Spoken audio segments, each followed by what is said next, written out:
ဒါနော်ဥပမာဒါတော့မွန်လီခုနမွန်လီအနေထားပေါ့အဲ့ဒီမွန်လီကိုကျွန်တော်တို့ရှေ့ပိုင်းပိုင်လိုက်မယ်โอเคဒီမျိုးဒါတော့2ပိုင်းပြည့်သွားတယ်ဒါတော့4ပိုင်းပြည့်သွားတယ်ဒါတော့6ပိုင်းပြည့်သွားတယ်ဒါတော့10ပိုင်းပြည့်သွားတယ်10ပိုင်းတပိုင်းအဲ့ဒီ10ပိုင်းကိုတပိုင်းပဲကျွန်တော်တို့ယူမယ်နော်ဥပမာဒီတပိုင်းကိုယူလိုက်မယ်အဲ့ဒီ10ပိုင်းတပိုင်းကိုယူလိုက်မယ်နော်အဲ့ဒီမွန်လီကိုအနေထားအဲ့ဒီ10ပိုင်းကိုတပိုင်းပဲယူလိုက်မယ်ဆိုတော့ဘယ်လိုမျိုးလဲဒီမှာကြည့်ဟိုနိုင်ရီတော့ပြောင်းပဲ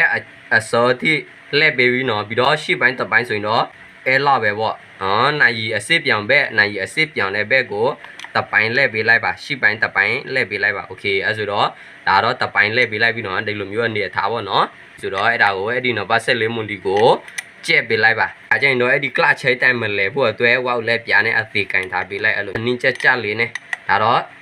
ကျက်ပေးလိုက်ပါဟုတ်ပြီအဲ့ဒီအပိုင်းပြီးရင်တော့ဒါတော့ကလ